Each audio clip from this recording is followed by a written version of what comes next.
अब हमारा टॉपिक है आज का फ्लेक्स बॉक्स। लास्ट जो हमने पढ़ा था वो हमने डिस्प्ले पढ़ा था इनलाइन ब्लॉक का। अब हम फ्लेक्स बॉक्स का करेंगे। इसका मैं इसमें मैंने प्रेजेंटेशन तो नहीं बनाई, लेकिन मैं आपको वैसे ही समझा सकती हूँ। ठीक है, मैंने एडिटर से मैं आपको करवा देती हूँ। मैं एडिटर ओपन कर लूँ। आवाज़ जहाँ पे मेरी आपको लगे सही नहीं आ रही आप बता दीजिएगा। ठीक है, ओके मैम।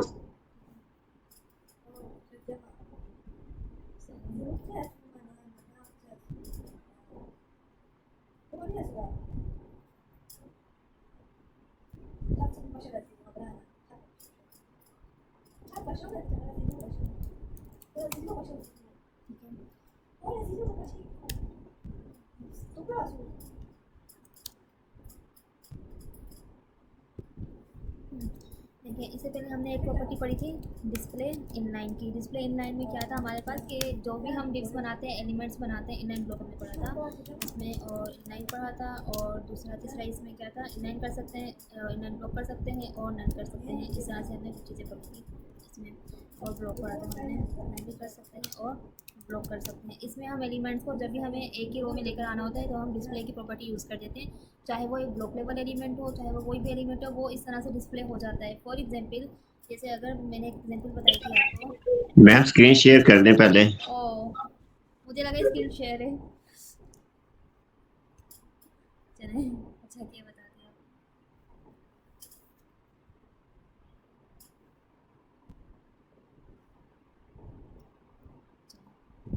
पहले हम एक इनलाइन का बनाते हैं। इनलाइन का थोड़ा बहुत कॉन्सेप्ट आपको क्लियर हो जाए, उसके बाद फिर हम जो है वो फ्लेक्स बॉक्स का बनाते हैं, ताकि आपको आइडिया हो जाए कि फ्लेक्स बॉक्स मॉडल एक्चुअल में ये क्या। जैसे फॉर एग्जांपल मैंने एक एलिमेंट यहाँ पे बनाया, यहाँ पर मैंने लिखा इनलाइन ब्लॉक का। ये इनलाइन ब्लॉक का एलिमेंट मैं बना रही हूँ। इसके बाद मैंने एक डिव बनाया, इस डिव के अंदर मैंने लिख दिया 1। और उसके बाद सेकेंड डिव मैंने बनाया, इसके अंदर मैंने लिख दिया 2। और ये थर्ड डिव बनाया मैंने, इसके अंदर मैंने लिख दिया 3। ठीक है, अब इसकी कुछ प्रॉपर्टीज़ हम देंगे। प्रॉपर्टीज़ देने के लिए हम इन सबको क्लास दे देंगे। क्लास में मैंने इसे दे दी क्लास, इन सबको एक ही क्लास दे देंगे बॉक्स की। सबको फॉर एग्जाम्पल एक ही क्लास दे दी। इनकी भी क्लास मैंने दे दी बॉक्स, और इसकी क्लास मैंने दे दी बॉक्स। ठीक है, अब हम स्टाइलिंग करेंगे। बॉक्स की स्टाइलिंग करेंगे हम। ये सारा पीछे वाला मैं एक बार रिव्यू करवा रही हूँ। सबसे पहले इसकी हम इन सब की विड्थ वगैरह सेट करेंगे। हमने बॉक्स की विड्थ वगैरह सेट करनी है, ये हमने सेलेक्ट कर लिया एलिमेंट। इसकी हाइट हम सेट करेंगे। हाइट मैंने रखी 100 पिक्सल फॉर एग्जांपल, और विड्थ मैंने इन सब बॉक्सेस की रख दी 100 पिक्सल्स। और इसके अलावा मैंने बैकग्राउंड इनका कलर दे दिया, इन बैकग्राउंड कलर में ये दे दूँगी। बैकग्राउंड कलर हो गया।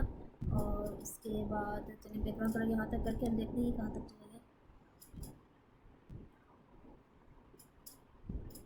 सही है, ये 1 है और ये 2 है और ये 3 है। ये सब अलग अलग बॉक्सेस हैं। इन सब की हम मार्जिन दे देंगे। चलिए मार्जिन नहीं देती, इन सब का हम बॉर्डर दे देते हैं। 2 पिक्सल्स बॉर्डर दिया सॉलिड, और ये वाइट दे देंगे बॉर्डर का। वाइट नहीं, नजर ही नहीं आएगा, ब्लैक ही दे दिया बाई डिफॉल्ट। चलिए, ये इनका बॉर्डर हो गया। अब ये हमारे पास ब्लॉक भी एक ब्लॉक लेवल एलिमेंट है। अब इसे अगर मैंने एक लाइन में लेकर आना है तो मैं कौन सा यूज़ करूँगी, मैं इसकी जो डिस्प्ले प्रॉपर्टी यूज़ करके इनलाइन ब्लॉक कर दूँगी। हमने एक और प्रॉपर्टी पढ़ी थी इनलाइन की। इनलाइन में ये होता है कि जब हम इनलाइन करते हैं तब भी सब एलिमेंट्स इनलाइन हो जाते हैं, लेकिन क्या होता है कि उन इनलाइन में ना हाइट सेट होती है, ना विड्थ सेट होती है, ना ही मार्जिन सेट होती है। कोई हाइट विड्थ मार्जिन सेट नहीं होती। इसी वजह से अब जैसे मैंने यहाँ पे हाइट 100 पिक्सल्स दी है, लेकिन यहाँ पर सेट नहीं हुई 100 पिक्सल्स, ना ही यहाँ पे मार्जिन विड्थ सेट हुई है। तो इनलाइन की जगह हम दे देंगे इनलाइन ब्लॉक, जिसमें हाइट विड्थ सब सेट हो जाता है। ठीक है, अब ये सब सेट हो गया इनलाइन ब्लॉक में। अब ये था हमारा इनलाइन ब्लॉक का। अब इनलाइन ब्लॉक जब मैंने एलिमेंट्स को करना होता है तो एक ऐसी ये डिस्प्ले प्रॉपर्टी होती है जो इनलाइन तो कर देती है, लेकिन क्या होता है इसमें वाइट स्पेस देके इसने खुद से ले ली। वाइट स्पेस आ गया बीच में यहाँ पर। अब ये स्क्रीन के अकॉर्डिंग, अब इस ये जो डिव्स है इसने हाइट एंड विड्थ अपनी सेट की, लेकिन स्क्रीन के अकॉर्डिंग सेट नहीं की अपनी हाइट एंड विड्थ। हमें खुद से देनी पड़ रही है हाइट एंड विड्थ इसकी। तो ये सिंपल इनलाइन ब्लॉक है कि इसमें हम ये एक ऐसा लेआउट होता है जिसमें एलिमेंट्स जो हम यूज़ कर रहे होते हैं उसमें हम चेंजिंग नहीं कर सकते खुद से। मतलब खुद से चेंजिंग नहीं होती, हमें मैन्युअली चेंजिंग करनी पड़ती है। हाइट एंड विड्थ खुद से सेट करनी पड़ती है। और जब हम इसे रिस्पॉन्सिव करेंगे तो रिस्पॉन्सिव में भी मसला आएगा। तो ये लेकनेस थी। तो ये एक था पॉइंट जिसके लिए एक और प्रॉपर्टी निकल के आ गई फ्लेक्स बॉक्स की। तो फ्लेक्स बॉक्स बेसिकली हमारे पास एक CSS का एक ऐसा लेआउट होता है जो कंटेनर्स के अंदर एलिमेंट्स को अरेंज करने के लिए बनाया गया है। जैसे कंटेनर क्या, अब कंटेनर यहाँ पर मैं एग्जांपल देती हूँ, ये हमारे पास एक ब्राउज़र है, ठीक है, ये हमारे पास एक स्क्रीन है, ये कंप्लीट स्क्रीन है। अब इस स्क्रीन के अंदर मैंने एक जो है वो यहाँ पर फॉर एग्जाम्पल मैंने एक वेबसाइट बनानी है। वेबसाइट बनाने के लिए यहाँ पे मैंने एक वेबसाइट बनाई, ठीक है। वेबसाइट में यहाँ पे मेरा एक प्रोडक्ट का सेक्शन आ रहा है, मतलब जहाँ पे मैंने मल्टीपल प्रोडक्ट्स रखने हैं। इसका मैं कलर जो है वो, ठीक है, यहाँ पे मैंने मल्टीपल प्रोडक्ट्स रखने हैं। जैसे ये प्रोडक्ट 1 हो गया, उसकी इमेज हो गई, उसकी डिटेल्स हो गई, और ये प्रोडक्ट 2 हो गया, ठीक है, ये प्रोडक्ट 3 हो गया। अब जब मैं और ये प्रोडक्ट 4 हो गया, ठीक है। अब इन सब के जब मैं प्रोडक्ट्स रखूँगी, इनके दरमियान की इन्हें जब मैं रिस्पॉन्सिव करूँगी, तो मैं ये चाहूँगी कि जब स्क्रीन रिस्पॉन्सिव हो तो स्क्रीन के अकॉर्डिंगली ये जो प्रोडक्ट्स है वो अपनी अपनी स्पेस लें, ना कि मुझे मैन्युअली सबको स्पेस देनी पड़े। तो हमारे पास ये एक कंटेनर है जो आउटर कंटेनर है। उस कंटेनर के अंदर, बॉक्स के अंदर मैंने ये एलिमेंट्स रखे हैं कुछ, यानी ये मैंने आइटम्स रखे हैं कुछ। तो हमारे पास एक ऐसा फ्लेक्स बॉक्स का लेआउट होता है, एक ऐसी प्रॉपर्टी होती है जो हम यूज़ करके इसके अंदर के जो एलिमेंट्स होते हैं उसे हम इजीली अरेंज कर सकते हैं। अब अरेंज करने का क्या मतलब है कि उसकी हम अलाइनिंग इजीली कर सकते हैं। अलाइनिंग मतलब कि उसे हमने सब एलिमेंट्स को सेंटर में लेकर आना है। अब ये जो एलिमेंट्स है, अगर मैं इसे इन तीनों को सेंटर में लाना चाहती हूँ तो सेंटर में इजीली नहीं आएंगे, कि मैं चाहती हूँ कि तीनों एलिमेंट सेंटर में आ जाए और अकॉर्डिंगली अपने हाइट, अपने कंटेंट के इक्वल या फिर स्क्रीन के अकॉर्डिंगली हाइट एंड विड्थ इनकी ऑटोमेटिकली सेट हो जाए।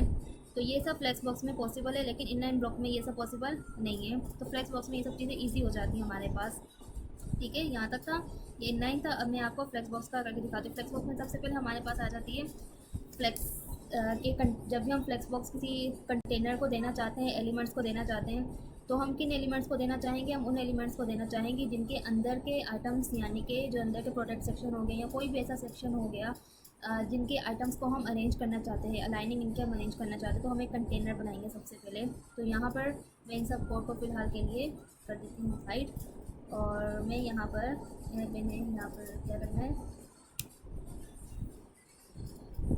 पहले मैं एक कंटेनर बनाऊँगी। चलो मैंने एच लिया, मैंने लिखा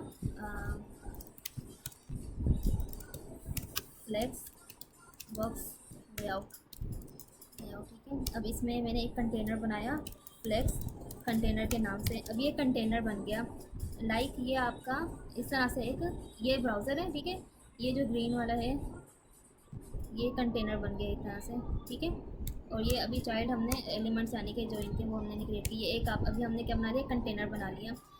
कंटेनर के अंदर हम कितने आइटम्स रखना चाहते हैं? आइटम 1, आइटम 1,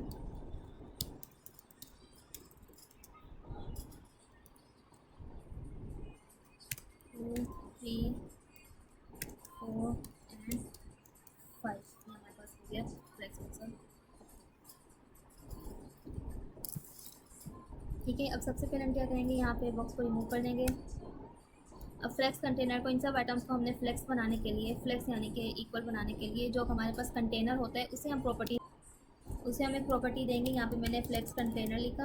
कंटेनर हमारे पास सिलेक्टर है, क्लास हमने सेलेक्ट की फ्लेक्स कंटेनर की। इस कंटेनर की मेरी प्रॉपर्टी सेट करूँगी सबसे पहले इसकी डिस्प्ले, एक सेकेंड उठिएगा, माइक बंद करना पड़ेगा।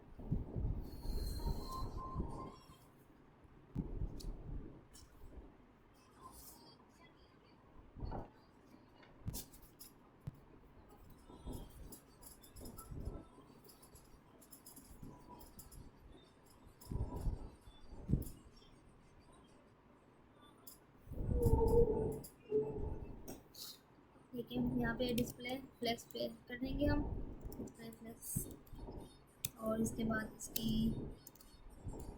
ये डिस्प्ले फ्लेक्स हो गया। इस कंटेनर की मैं हाइट एंड विड्थ अभी सेट कर रही हूँ, ठीक है। इस पूरे कंटेनर की हाइट मैंने रखी, हाइट जैसे 300 पिक्सल्स में इसकी हाइट रख देती हूँ, एंड विड्थ में इनकी रख देती हूँ 400 नहीं 500 पिक्सल्स, और इसका बैकग्राउंड कलर में दे देती हूँ वाइट की जगह थोड़ा सा,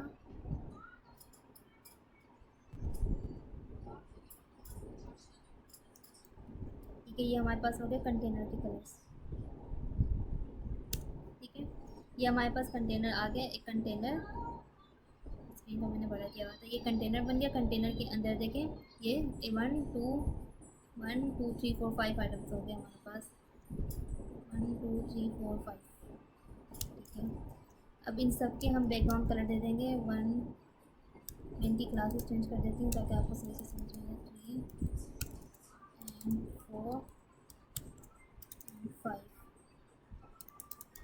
1 का बैकग्राउंड कलर मैंने दे दिया वाइट, एंड 2 का मैंने बैकग्राउंड कलर दे दिया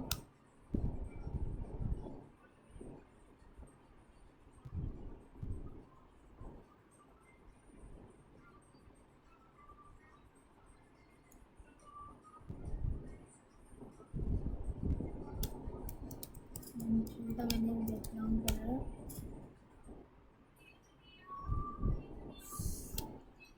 तानी तानी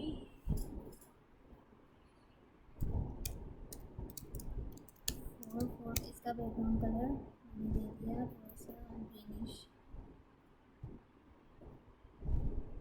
एंड इसका मैंने कलर दे दिया बैकग्राउंड, इसका रेड कलर कर लेती हूँ तो ये मेरे पास है। ठीक है, बस के कंटेनर की मैंने हाइट कुछ ज़्यादा ही दे दी थी।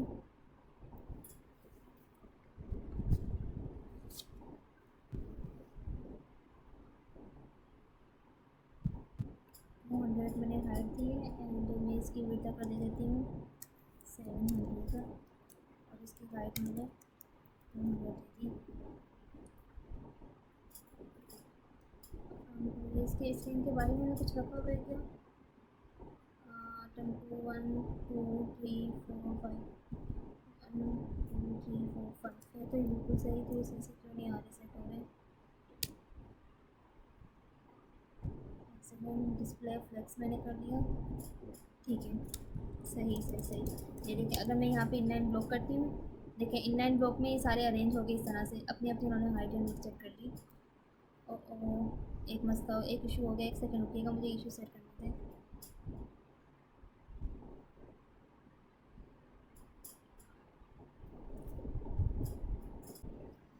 ठीक है, ये था।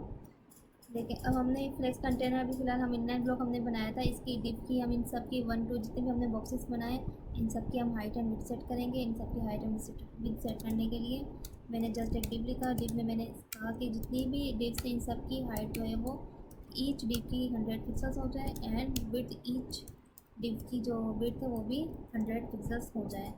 ठीक है, तो जैसे मैं डिस्प्ले फ्लेक्स करूँगी तो आप देखिएगा यहाँ पर डिस्प्ले फ्लेक्स करने के बाद हमारे पास जितने भी आइटम्स है वो अरेंज हो गए, लेकिन बीच में कोई वाइट स्पेस नहीं है। अब हम इसे इजीली इन आइटम्स को इनकी अलाइनिंग कर सकते हैं। तो जब भी लेकिन अगर मैं यहाँ पर डिस्प्ले फ्लेक्स की जगह डिस्प्ले इनलाइन करती हूँ, इन सब की जो डिस्प्ले है वो इनलाइन में करती हूँ, इनलाइन ब्लॉक, तो आप देखिएगा कि यहाँ पर बीच में ऑटोमेटिकली यहाँ पर एक वाइट स्पेस आ गया। ठीक है, तो ये फ़र्क होता है फ्लेक्स बॉक्स में और इनलाइन ब्लॉक में। तो यहाँ पर डिव को हम फ्लेक्स इनलाइन ब्लॉक करने के बजाय हमने एक कंटेनर बनाया, कंटेनर के अंदर हमने सब आइटम्स को फ्लेक्स करने के लिए यहाँ पे इसकी प्रॉपर्टी दे दी डिस्प्ले फ्लेक्स। तो ये एक प्रॉपर्टी होगी, फ्लेक्स जैसे ही हम देंगे वैसे ही जितने भी इसके चाइल्ड है, जितने भी इनके आइटम्स है वो सब फ्लेक्स बन जाएंगे, वो सब एक दूसरे के साथ मिक्स हो जाएंगे। अब कोई वाइट स्पेस नहीं, अब हम खुद से इन सब की जो है वो स्टाइलिंग वगैरह कर सकते हैं। तो सबसे पहले हमारे यहाँ पर एक प्रॉपर्टी निकल के आती है डिस्प्ले डायरेक्शन की, फ्लेक्स में फ्लेक्स बॉक्स के डायरेक्शन की। यहाँ पर फ्लेक्स बॉक्स के डायरेक्शन का ये मतलब है कि हमारे पास डायरेक्शन दो तरह से होती है। फ्लेक्स बॉक्स में डायरेक्शन दो तरह से होगी, एक हमारे पास डायरेक्शन होगी इसकी जो है ये हॉरिजेंटल होगी, और एक हमारे पास होगी वर्टिकल, यानी कि एक होगी रो और एक होगी कॉलम। अब हमारे पास यहाँ पे जितने भी आइटम्स है वो बाय डिफ़ॉल्ट रो में हैं, इनकी डायरेक्शन रो के अंदर है। अगर हमने इनकी डायरेक्शन कॉलम के अंदर करनी है तो हम कॉलम के अंदर इजीली कर सकते हैं। यहाँ पे मैंने लिखा कि फ्लेक्स की डायरेक्शन कौन सी होनी चाहिए, नंबर 1 प्रॉपर्टी है रो बाय डिफ़ॉल्ट होती है, रो के बाद मैं कॉलम लिखूँगी तो ये सारी इनकी डायरेक्शन हो जाएगी कॉलम, ये कॉलम हो गई। ठीक है, अब यहाँ पर आप देखिएगा 1 2 3 4 5 की कॉलम है, लेकिन अगर मैं चाहती हूँ कि कॉलम रिवर्स हो जाए, रिवर्स का मतलब ये है कि जो 5 4 3 2 1 5 से आए स्टार्ट हो, तो 5 वाला ऊपर चला जाए, 4 वाला उसके बाद, फिर 3 फिर 2 फिर 1 आ जाए। अब देखिए यहाँ पे इनकी अलाइनिंग करना कितना सिंपल हो गया। अब हमने विदाउट इनकी जो है अरेंज डिव्स को अरेंज करने के बजाय कि हम 5 वाला जो डिव है वो हम ऊपर रखें, फिर 4 का ऊपर रखें, हमने जस्ट एक प्रॉपर्टी दी फ्लेक्स डायरेक्शन की कि जो इनकी डायरेक्शन है आइटम्स की वो रिवर्स हो जाए, कॉलम में रिवर्स हो जाए, तो वो कॉलम में रिवर्स होगी। लेकिन अगर मैं यहीं पर फ्लेक्स डायरेक्शन इनकी देती हूँ रो रिवर्स में, तो रो रिवर्स का क्या मतलब होगा कि वो 5 जो है राइट की तरफ मूव कर जाएगा और राइट की तरफ से 1 से स्टार्ट होगा, 1 2 3 4 5। पहले इनका टेक्स्ट का कलर मैं चेंज कर देती हूँ, इन सब में जो टेक्स्ट कलर है कलर वो मैं कर देती हूँ, ठीक है। ये वाइट हो गया और ये जो फर्स्ट वाला आइटम मेरा, ठीक है। तो ये हो गया हमारे पास फ्लेक्स डायरेक्शन की दो प्रॉपर्टीज़ होगी, रो रिवर्स की और कॉलम रिवर्स भी हमने कर लिया। उसके बाद हमने एक और प्रॉपर्टी की कॉलम की, एक और इसकी होती है फ्लेक्स डायरेक्शन कॉलम की, ये भी हमने कर ली कि इसमें अगर कॉलम आ जाए, और बाय डिफ़ॉल्ट तो इसकी डायरेक्शन रो होती ही है। बाय डिफ़ॉल्ट का ये मतलब होता है कि वो प्रॉपर्टी हमने प्रॉपर्टी अप्लाई किए बगैर अप्लाई हमने अगर नहीं भी की तो उसकी बाय डिफ़ॉल्ट कौन सी प्रॉपर्टी होगी, तो बाय डिफ़ॉल्ट इसकी हो जाती है रो। इसके बाद एक और प्रॉपर्टी निकल के आती है जस्टिफाई कंटेंट, इसी की एक और प्रॉपर्टी होती है जस्टिफाई कंटेंट। जस्टिफाई कंटेंट का ये मतलब होता है कि हमारे पास जो ये कंटेनर में ये जितने भी ये आइटम्स हैं वो किस तरह से जो है ये सारे आइटम्स सेंटर में होंगे, या फिर इन सब आइटम्स की स्पेस किस तरह से होगी, या फिर ये एंड से स्टार्ट होंगे, ये किस तरह से अरेंज होंगे, तो वो हम जस्टिफाई कंटेंट से करते हैं अरेंज। इनकी अलाइनिंग हम जस्टिफाई कंटेंट की प्रॉपर्टी से करते हैं। तो अगर हम जस्टिफाई कंटेंट में फ्लेक्स स्टार्ट लिख देते हैं तो ये स्टार्ट से ही फ्लेक्स स्टार्ट, तो ये स्टार्ट से ही स्टार्ट होंगे, बाय डिफ़ॉल्ट ये स्टार्ट होता है। तो इसके बाद हमारे पास आती है फ्लेक्स एंड, एक और प्रॉपर्टी है फ्लेक्स एंड की, ये हमने स्टार्ट लिखा था। इसके बाद एक और है जस्टिफाई कंटेंट फ्लेक्स एंड। अगर हम यहाँ पे फ्लेक्स एंड कर देते हैं तो फ्लेक्स एंड का क्या मतलब होगा कि वो 1 एंड से स्टार्ट होगी।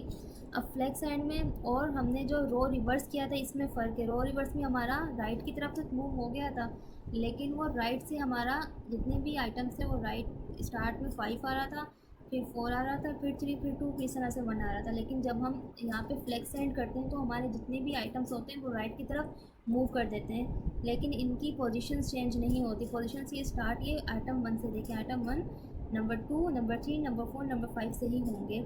लेकिन जब हम यहाँ पर फ्लेक्स एंड की जगह रो रिवर्स कर रहे थे तो रो रिवर्स में हमारे पास इस तरह से अरेंज हुए थे आइटम्स।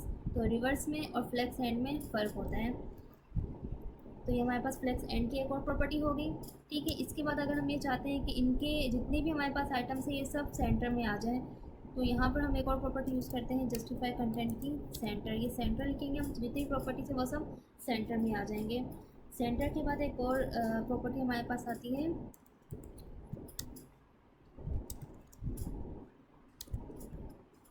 सेंटर के बाद एक और प्रॉपर्टी हमारे पास आती है स्पेस अराउंड की। अब स्पेस अराउंड में क्या होगा कि हमारे पास जितनी भी आइटम्स की यहाँ पर स्पेस है वो सब इक्वल हो जाएगी। अब देखिए यहाँ पर जितनी भी दरमियान में स्पेस आई है वो सब इक्वली डिवाइड हो गई, लेकिन यहाँ पर जो लेफ़्ट में और राइट में स्पेस है वो हाफ होगा दरमियान वाले पार्ट का। जैसे अगर यहाँ पर मैं बना देती हूँ आपको, यहाँ पर एक बॉक्स है,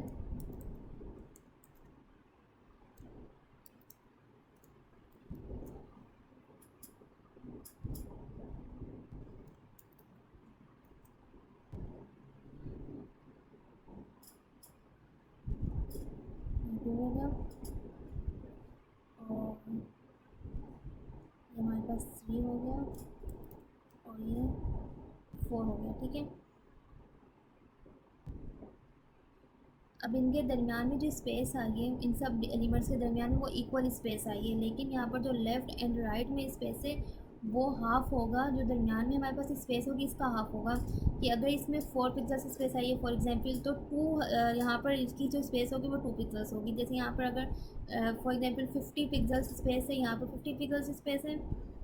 यहाँ पे अगर मैं एक पेंसिल ले लूँ, यहाँ पर अगर 50 पिक्सल स्पेस है और यहाँ पर भी सेम 50 पिक्सल्स स्पेस है, यहाँ पर भी इक्वल है 50 पिक्सल्स। तो लेफ़्ट एंड राइट में हमारे पास 50 का हाफ होगा, यानी 25 हमारे पास लेफ़्ट में स्पेस होगी और 25 हमारे पास राइट में स्पेस होगी, और स्पेस ये अकॉर्डिंग टू ब्राउज़र होगी यहाँ पर।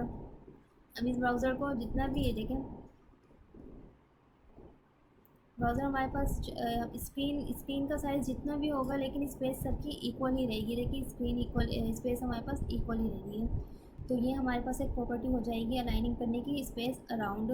एक और प्रॉपर्टी हमारे पास आती है स्पेस बिटवीन की। स्पेस बिटवीन में क्या होता है कि जितनी भी जो होती है स्पेस होती है वो सब इक्वल हो जाती है। देखिए ये सब स्पेस इक्वल हो गई, लेकिन लेफ़्ट एंड राइट से कोई स्पेस नहीं है। अब सब स्पेस जो इक्वल हो गई, यहाँ पर सब एलिमेंट्स की स्पेस इक्वल हो गई। और इसके बाद हमारे पास एक और प्रॉपर्टी आती है जस्टिफाई कंटेंट में ही, स्पेस इवनली। स्पेस इवनली का मतलब ये होता है कि लेफ़्ट एंड राइट से भी सेम स्पेस होगी, जितनी दरमियान में होगी मिडल में स्पेस होगी, लेफ़्ट एंड राइट से भी उतनी स्पेस होगी। तो इस तरह से हम अलाइनिंग कर सकते हैं। ये हमारे पास हमने अभी तक दो तरह से अलाइनिंग की है। एक हमने डायरेक्शन की है आइटम्स की, कि डायरेक्शन कौन सी होनी चाहिए, कॉलम में हो, रिवर्स में हो, या फिर रो में हो। दूसरी हमारे पास हमने इनकी स्पेस देखी कि स्पेस हमारे पास किस तरह से होनी चाहिए। अलाइनिंग हम लोगों ने की स्पेस की, फ्लैट से स्टार्ट से करेंगे तो स्टार्ट में हो जाएगा, एंड में करेंगे तो सारे आइटम जो वो एंड में चले जाएंगे। स्पेस अराउंड करेंगे तो दरमियान में स्पेस होगी जो इक्वल स्पेस आएगी, लेकिन लेफ़्ट एंड राइट से उस इक्वल का हाफ हो जाएगा। और स्पेस बिटवीन करने में ये होगा कि जितने भी आइटम्स हैं उन सब के स्पेस इक्वल हो जाएगी, बीच बीच में स्पेस आ जाएगी।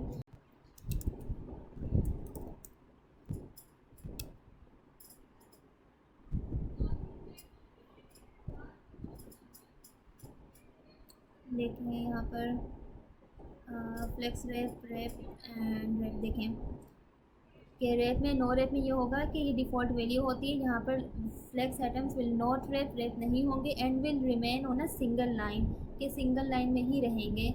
Even if this means they overflow the container और श्रिंक टू फिट, के ये ओवरफ्लो हो सकते हैं स्क्रीन से, और श्रिंक यानी कि बिल्कुल श्रिंक कहते हैं ना कि सुकर जाना, इस तरह से हो सकते हैं, लेकिन वो फिट ही रहेंगे, वो एक लाइन से दूसरी लाइन तक नहीं जाएंगे। लेकिन जैसे ही हम इसकी प्रॉपर्टी फ्लेक्स की रैप दे देते हैं तो वो मल्टीपल लाइन्स में आ जाएंगे। तो यहाँ पर स्टेज, उसके बाद फिर देखिए यहाँ पर भी इन्होंने फ्लेक्स यूज़ करने के बाद फ्लेक्स रैप यूज़ किया है, और जब हम भी फ्लेक्स रैप ही यूज़ कर रहे हैं, लेकिन वो रैप पता नहीं क्यों नहीं हो रहा। यहाँ पे पता नहीं रैप क्यों नहीं हो रहा। चले मैं स्क्रीन अगेन करके देखती हूँ। हो गया, नहीं हुआ, अभी भी नहीं हुआ। अभी स्टिल हमारे पास जो है वो स्क्रॉलिंग में है, यहाँ पर स्टिल स्क्रॉलिंग में है। अगर हम कंप्लीट, चलिए मैं इस यहाँ से देखती हूँ यहाँ पर। देखिए यहाँ पर हमने भी ऐसे किया है डिव मैन, और इन्होंने फ्लेक्स रैप लिखा है, हम भी फ्लेक्स रैप ही लिखा है। फ्लेक्स रैप देखें यहाँ पर इन्होंने जैसे ही, चले मैं इसकी हाइट एंड विड्थ अगर मैं स्मॉल कर दूँ, विड्थ में इसकी 700 की जगह 300 कर दूँ, तो हाइट भी हो गया। कंटेनर की हमने विड्थ नहीं रखी थी ना, कंटेनर की विड्थ देखें, जैसे कंटेनर की विड्थ स्मॉल होगी, देखिए विड्थ स्मॉल की, तो उन्होंने इसने क्या किया फ्लेक्स ने, कि जो हमारा कंटेनर था ना, एक ही कंटेनर के अंदर एडजस्ट किया अपने आइटम्स को। अब इतनी सी 300 की विड्थ में ये 6 के पूरे कंटेंट जो आइटम्स थे वो नहीं आ रहे थे, तो उसने क्या किया रैप कर लिया, यानी कि आइटम्स जो है वो न्यू लाइन में आ गए। तो हम ये हाइट इनकी स्मॉल नहीं कर रहे थे, तो इस वजह से ये हो रहा था। चलें इस तरह से। अब लेकिन अगर हम यहाँ पे रैप के बजाय नो रैप करते हैं, जो कि बाय डिफ़ॉल्ट वैल्यू होती, तो ये स्क्रीन में ही फिट होने की कोशिश करेंगे, ये श्रिंक हो जाएंगे या स्क्रीन के अंदर ही रहने की कोशिश करेंगे, लेकिन बाहर नहीं निकलेंगे, और मतलब दूसरी लाइन में नहीं आएंगे। लेकिन जैसे ही मैं जो है वो रैप कर दूँगी, तो ये यहाँ पे स्क्रीन के नीचे आ जाएंगे, ठीक है। तो ये था रैप का जो है जो हम कर रहे थे, ठीक है। जब फ्लेक्स रैप के बाद हमारे पास एक और प्रॉपर्टी आती है रैप रिवर्स की। अब रैप रिवर्स में क्या होगा, वही हमारे पास जो ये जो हम एलिमेंट्स कर रहे हैं आइटम्स रिवर्स हो जाएंगे, नीचे वाले ऊपर चले जाएंगे, ऊपर वाले नीचे आ जाएंगे। देखिए ऊपर वाले 1 2 3 4 नीचे चले गए, और जो 5 है वो ऊपर चला गया। अक्सर आपने वेबसाइट्स में देखा होगा कि जब ब्राउज़र हम स्क्रीन में देखते हैं लैपटॉप में, तो इमेज जो है वो ऊपर आ रही होती है और कंटेंट जो है वो नीचे आ रहा होता है। लेकिन जैसे ही हम स्क्रीन का साइज़ जो है वो छोटा करते हैं या मोबाइल में देखते हैं, तो इमेज हमारी नीचे चली जाती है और जो हमारे पास वो होता है, क्या कहते हैं, जो कंटेंट होता है वो ऊपर की तरफ आ जाता है। तो ये रिवर्स हो जाती हैं चीज़ें। तो प्रोडक्ट्स भी कुछ रिवर्स होते हैं। जब हम स्क्रीन का साइज़ स्मॉल करते हैं, तो उसमें हम रिवर्स की प्रॉपर्टीज़ ही यूज़ कर रहे होते हैं। तो ये हमारे पास रेप की थी प्रॉपर्टीज़। अब रेप के बाद हमारे पास एक और प्रॉपर्टीज़ निकल के आती है। चलिए, हमारे पास फिलहाल ये प्रॉपर्टीज़ है, इन्हें हम दोबारा से 700 कर देते हैं थोड़ा सा, ताकि सही से नजर आए। ठीक है, इसके बाद हमारे पास एक और प्रॉपर्टी आती है अलाइन आइटम्स की। अब अलाइन आइटम्स में ये होता है कि ये हमारे पास डायरेक्शन के लिए यूज़ होती है, क्रॉस डायरेक्शन के लिए। क्रॉस डायरेक्शन का ये मतलब होता है कि यहाँ पे एक हमने डायरेक्शन अभी पढ़ी है, रो की डायरेक्शन, ठीक है, और एक हम करेंगे क्रॉस की। ये हमारे पास है क्रॉस डायरेक्शन। तो क्रॉस की डायरेक्शन के लिए हमारे पास लाइन आइटम्स यूज़ होते हैं। जैसे हमने जस्टिफाई कंटेंट किया सेंटर, तो जस्टिफाई कंटेंट सेंटर कहाँ से हुआ? साइड से, लेफ़्ट से एंड राइट से। लेफ़्ट एंड राइट से तो वो सेंटर में हो गया, लेकिन टॉप एंड बॉटम से सेंटर में नहीं हुआ। इसे यहाँ पर टॉप एंड बॉटम से, अब यहाँ पे अगर हम जस्टिफाई कंटेंट सेंटर करते हैं अगर स्पेस बिटवीन के बजाय, तो ये सब एलिमेंट सेंटर में आ जाता है, लेकिन टॉप एंड बॉटम से सेंटर में नहीं हुए। तो यानी ये अभी क्रॉस में हमने इनकी अलाइनिंग सेट नहीं की। तो क्रॉस की अलाइनिंग के लिए हमारे पास एक और प्रॉपर्टी आती है अलाइन आइटम्स की। अलाइन आइटम की एक प्रॉपर्टी होती है हमारे पास बाय डिफ़ॉल्ट स्ट्रेच की प्रॉपर्टी होती है। स्ट्रेच का ये मतलब होता है कि कंटेनर जो है वो इसकी जो हाइट एंड विड्थ वगैरह के हिसाब से जितने भी आइटम्स है वो फिट हो जाते हैं। तो अगर हम एक और प्रॉपर्टी फ्लेक्स स्टार्ट करेंगे, तो फ्लेक्स, अच्छा, ये हमारे पास फ्लेक्स एंड में आ गया। देखिए, अब हम यहाँ पे कर रहे हैं ना अगर, तो यहाँ पे हो रहा है, लेकिन हम अपने ब्राउज़र में करेंगे तो वहाँ पर नहीं होगा। ठीक है, हमारे पास फ्लेक्स स्टार्ट और एंड का ये होता है कि जैसे हम स्टार्ट लिखते हैं तो जितने भी आइटम्स होते हैं वो टॉप की तरफ चले जाते हैं, लेकिन जैसे हम एंड लिखते हैं तो एंड में ये होता है कि जितने भी एलिमेंट्स हैं वो सब बॉटम की तरफ आ जाते हैं। तो ये कहानी है अलाइन आइटम्स की। तो ये थी सारी कहानी फ्लेक्स बॉक्स का। फ्लेक्स बॉक्स की कहानी थी टोटली, जिसमें हमने यूज़ की सबसे पहले डिस्प्ले में स्क्रीन का साइज कर देती हूँ। सबसे पहले हमने यूज़ किया फ्लेक्स, पूरे उसमें एक कंटेनर बनाया। एक कंटेनर के अंदर हमने आइटम्स रखे। उस आइटम्स के अंदर उस आइटम्स को हमने एक ही रो में लेकर आना था, उनकी अलाइनिंग वगैरह करनी थी हमने। तो इसी वजह से हमने कंटेनर को प्रॉपर्टी दे दी फ्लेक्स की। जैसे ही हमने फ्लेक्स की प्रॉपर्टी दी, वो सारे एलिमेंट जो है वो इसमें,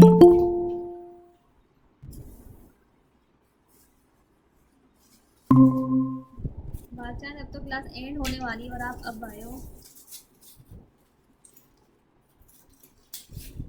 तो जैसे ही हमने प्रॉपर्टी दी वो सारे फ्लेक्स हो गए। उसके बाद फिर हमने डायरेक्शन इसकी यूज़ की। डायरेक्शन में ये था कि हमारे पास जितने भी आइटम्स है उनकी डायरेक्शन क्या होनी चाहिए। उसकी डायरेक्शन हमने लिखी, कॉलम लिखी, तो वो कॉलम में चली गई, और रो में लिखी, रो हमारे पास बाय डिफ़ॉल्ट होता है। उसके बाद हमने इनके जो आइटम्स है वो उसे अलाइनिंग देनी थी, तो उसके लिए हमने यूज़ किया जस्टिफाई कंटेंट। अगर हम फ्लेक्स स्टार्ट कर रहे थे तो वो स्टार्ट की तरफ मूव हो रहे थे आइटम, फ्लेक्स एंड कर रहे थे तो वो एंड की तरफ मूव हो रहे थे, सेंटर कर रहे थे तो सारे आइटम सेंटर की तरफ आ रहे थे। अगर हम स्पेस लिख रहे थे तो वो सब स्पेस उसकी इन सब की अकॉर्डिंग टू हाइट विड्थ वो सबकी स्पेस आ रही थी। ठीक है, तो ये सब चीज़ें थी। अब उसके बाद हमने अलाइनिंग यूज़ की। अलाइनिंग के लिए हमने अलाइन आइटम, तो इन सब पूरी क्लास का कंक्लूजन ये निकला कि हमने अगर एलिमेंट्स को एक ही लाइन में दिखाना हो, जैसे बटन्स हो गए, ये सब चीज़ें हो गई, तो उसमें हम इनलाइन यूज़ करते हैं। जैसे, और अगर हमने एक कंप्लीट लेआउट बनाना होता है, जैसे नेविगेशन बार हो गया, या हीरो सेक्शन वगैरह में जो टेक्स्ट वगैरह लिखते हैं ना, हीरो सेक्शन जो स्क्रीन का होता है वो, यहाँ पे इमेजेस जो हम यूज़ कर रहे होते हैं प्रोडक्ट्स वगैरह में, तो उसे हमने इक्वल स्पेस देनी हो, या फिर सेंटर में लाना हो, या हॉरिजेंटली हमने अलाइन करना हो, तो इस तरह की चीज़ें करनी हो, तो उसके लिए हम फ्लेक्स बॉक्स का यूज़ करते हैं। ऐसा नहीं है कि हम हर छोटी छोटी चीज़ के लिए, बटन्स के लिए और आइकन्स के लिए हम फ्लेक्स बॉक्स यूज़ कर रहे हैं, ऐसा नहीं होता। फ्लेक्स बॉक्स यूज़ होता है इन चीज़ों के लिए, जो जब हम आइकन्स को एक लाइन में लेकर आते हैं तो उसमें हम इनलाइन ब्लॉक का यूज़ करते हैं। फिर इनलाइन का यूज़, जब हम बटन्स को एक ही लाइन में लेकर आते हैं तब भी हम इनलाइन ब्लॉक का यूज़ करते हैं। तो ये सीन है, पूरी वेबसाइट में हर एक प्रॉपर्टी का अपना एक जो है वो काम होता है। ठीक है, यस मैम, क्लियर हो गया। चलिए फ्लेक्स बॉक्स आई होप भागजान आपको तो क्लियर होगा ना, आप कर रहे हो साथ साथ में फ्लेक्स बॉक्स का।